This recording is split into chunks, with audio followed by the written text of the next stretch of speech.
No visit to Madrid is complete without visiting El Rastro, which is one of the oldest and largest markets in Madrid, Spain.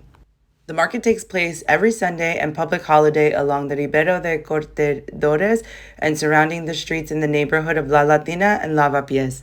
Visitors to El Rastro can browse through a wide range of items, including clothing, jewelry, antiques, souvenirs, and much, much more. The atmosphere is lively and bustling with numerous street performers and musicians adding to the ambience. While the market is popular with tourists, it is also frequented by locals who come to find unique bargains and treasures. Madrileños know what's up, so if you're looking for a taste of authentic Madrid culture, El Rastro is a must-visit destination when in Madrid. So many lovely vendors and artisanal things in El Rastro. Even if you choose to window shop, it's still really fun to walk around and check out the Madrileño vibes. As always, here's some pro tips to know before you go. If you would like to shop without crowds, make sure you go early to El Rastro. 9:30 to 11 a.m. is perfect.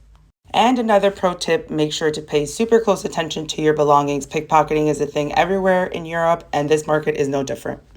And if you're looking for even more things to do in Madrid, Spain, make sure you head to my channel for even more travel tips. Thank you so much for watching. Make sure to watch till the end to see a true classic of El Rastro in Madrid, Spain. And make sure to subscribe for more content like this. See you in the next video. Ciao!